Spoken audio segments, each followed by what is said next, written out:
Amanda Okafo stood by the roadside with a tray of pure water on her head. Pure water. Her arms were steady, water. but her heart pure was water. not.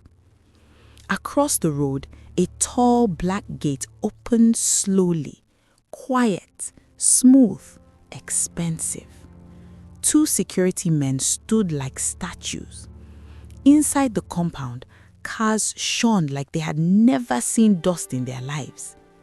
Then a woman stepped out, Vanessa Okafo, Amanda's mother. The same woman who had looked her in the face 2 years ago and said, "Your husband is dead." The same woman who had dragged her to sand and called it a grave. Yet, Vanessa was now walking out of a mansion like a queen, fresh, smiling, gold on her wrist, perfume in the air. Amanda's throat tightened. She wanted to run to her. She wanted to scream. She wanted to ask only one question.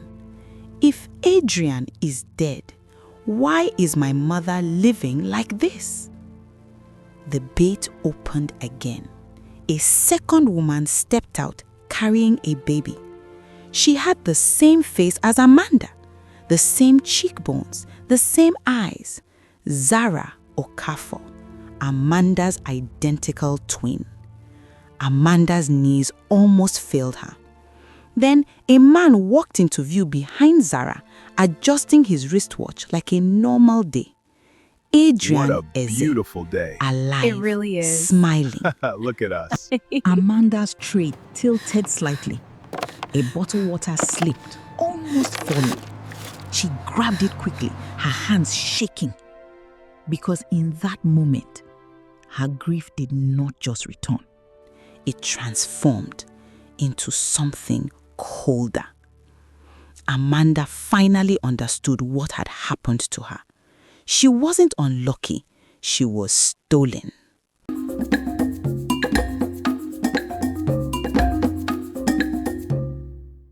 Before the mansion, before the lie, before the grave made of sand, there was a man named Daniel Okafo. Daniel was calm, not the loud type. He believed patience could fix almost anything. He married Vanessa because she was beautiful, very beautiful, and because he believed marriage would settle her. Vanessa was the kind of woman who enjoyed being seen. She liked outings, she liked parties, she liked gatherings that had no meaning as long as they had pictures. And Vanessa had one favorite sentence: I do not like stress. At first, Daniel laughed at it. He didn't know it would become the slogan that would destroy his home. Not long after marriage, The Vanessa scan got confirms pregnant. it. Healthy twins. When the Twins. doctor Vanessa, confirmed 2 twins, blessings. Daniel was wonderful news. happy like a man who just won a blessing twice. But Vanessa's happiness was different. She smiled, yes, but behind her smile was fear. Because twins were not just double joy, they were double work. And Vanessa didn't like work. The day the twins were born, the compound celebrated. Women danced, men clapped, even neighbors who didn't know the Okafos well came to see twins. The babies were identical. 2 tiny girls with the same face. Daniel named one Amanda. He named the other Zara. But as the weeks passed, reality entered the house like an uninvited visitor. 2 babies cried at night. 2 babies needed milk. 2 diapers. 2 sleepless parents. Vanessa started complaining the way someone complains about a heavy bag. This is too much. My life is finishing. I didn't sign up for this kind of suffering. Daniel, desperate for peace, hired a nanny, Auntie Blessing Onoso. Auntie Blessing became the real hands in that house. She carried the babies, she fed them, she bathed them. Vanessa treated her like a remote control. Blessing, take them. Blessing, I'm going out. Blessing, don't stress me. Sometimes Vanessa would be dressing up, heels, perfume, makeup, while the babies cried behind her. Auntie Blessing would sigh and mutter under her breath, "Children are not handbag." Vanessa would hiss, "Abeg, don't preach. I said I don't like stress." As the twins grew, it became clear. They looked alike, but they were not alike. Amanda was calm, quiet, homely. She liked to help. She liked peace. She liked staying indoors. Zara was different. Zara loved attention like air. If there was music outside, she was there. If there was gist, she wanted front row. If anyone said, "Come and help sweep," Zara's body would suddenly develop sickness.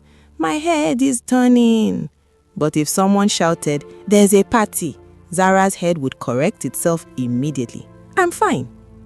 Even Auntie Blessing would shake her head sometimes and say, "This one's body doesn't like work. It likes enjoyment." Zara would smile proudly. Enjoyment is my calling. Small Nollywood style, but that joke carried truth. Vanessa stayed Vanessa. Outside life, meetings, pictures, no stress. So the home began to lean on two people, Daniel and Amanda. Amanda helped Auntie Blessing in small ways. She learned to tidy. She learned to cook simple food. She watched her sister. She became responsible too early. Daniel noticed, and without meaning to, his affection started leaning towards Amanda. Not because he hated Zara, but because he trusted Amanda. He would give Amanda money for foodstuff. He would ask her to help with the house. And each time he praised Amanda, something ugly grew inside Vanessa. At first, it looked like small irritation. Then it became jealousy. Then it became something darker. Because Vanessa didn't just feel replaced, she felt challenged. One evening, Daniel praised Amanda's cooking. "This food is sweet." Vanessa smiled cold and said, So now she's the wife, Abi? The room went silent. Daniel looked up sharply. "Don't ever call our daughter that again."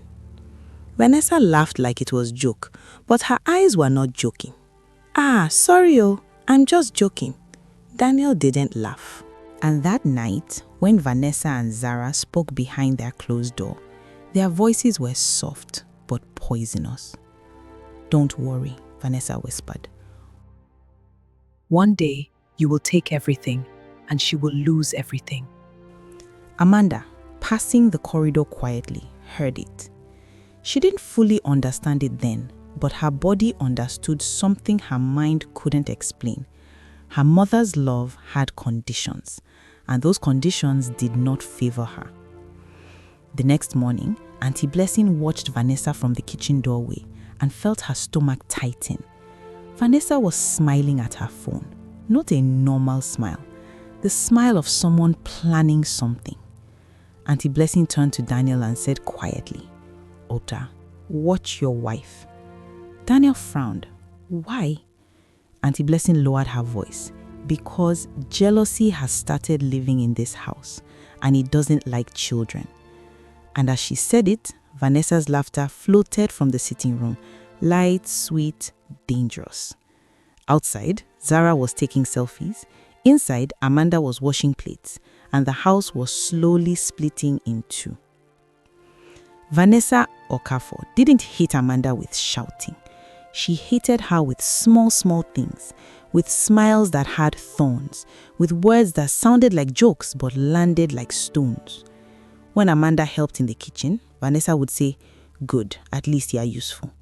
When Amanda greeted her, Vanessa would answer without looking up. When Amanda did something right, Vanessa would act like it was nothing. But when Zara walked into the room, Vanessa's face would soften. "My baby, my fine girl, you understand me." And Zara enjoyed it. Zara was like her mother's mirror. Same love for attention, same dislike for stress. If Vanessa dressed up for an event, Zara dressed up too. If Vanessa bought new shoes, Zara's feet also needed new shoes. Sometimes Zara would say with pride, "Soft life is a birthright." Auntie Blessing would shake her head and mutter, "This one thinks life is Instagram." Zara would reply, "Auntie, don't worry, you're old school." And Vanessa would laugh like it was the funniest thing in the world. Daniel Okafo was not blind. He started noticing that Vanessa was treating their home like a hotel. She came in, she went out, she didn't care what happened inside. Most times, Auntie Blessing cooked, Amanda helped, Daniel supported. Vanessa only appeared when it was time to eat or dress up. One evening, Daniel came home tired and found Amanda ironing uniforms while Zara was on the couch scrolling her phone. Daniel spoke calmly. "Zara, help your sister." Zara didn't look up. "Daddy, I'm busy." Daniel frowned. "Busy doing what?" Zara sighed like he was disturbing her. "Daddy, you won't understand." That line stung Daniel's pride. He stood up slowly. He didn't shout, but his voice became firm. "I may not understand social media, but I understand respect, and I understand responsibility." He looked at Amanda and softened. "Thank you, Amanda." Vanessa, who had just entered the sitting room with her phone in hand, heard it. Her face tightened. Not because Daniel praised Amanda, but because praise sounded like competition to her. Vanessa began to do something new. She started speaking about Amanda in ways that could damage her name. At first, she did it inside the house. She would tell Zara that your sister likes forming saint. She would tell visitors Amanda thinks she knows too much. Then she started doing it outside. One Saturday, Daniel gave Amanda money to buy foodstuff. Amanda returned with rice, beans, oil, and chicken, a normal thing. But Vanessa was outside with her friends. When she saw the chicken, she smiled. Not happy smile, a sharp smile. One of her friends laughed and said, "Vanessa, your husband is trying, oh?" Vanessa replied loudly, "Yes, he's trying because Amanda is now the one controlling him." Amanda froze. The friends laughed awkwardly, not sure if it was a joke, but the damage was done. Vanessa had planted a story. Amanda was too close to her father. Amanda's throat tightened. Auntie Blessing's eyes narrowed. Daniel heard it from inside and came out. He stared at Vanessa like a man trying to understand when love turned into madness. "Vanessa, why would you talk about our daughter like that?" Vanessa shrugged, smiling. "I'm joking. You people don't like jokes." But her eyes were telling another story. This is just the beginning. Auntie Blessing had been watching Vanessa for years. She had seen selfishness. She had seen laziness. But jealousy toward your own child? That one was a different kind of sickness. One evening, Vanessa blamed Amanda for something Zara did, like she wanted to train everyone to see Amanda as the problem. Zara had spilled palm oil in the kitchen and ran away. Amanda entered and almost slipped. Vanessa rushed in shouting, "Amanda, are you stupid? Look at what you did." Amanda tried to explain softly, but Vanessa shut her down. Auntie Blessing stepped in. "Madam, it was Zara. I saw her." Vanessa turned slowly. Her voice dropped. "Blessing, mind your work." Auntie Blessing stood her ground.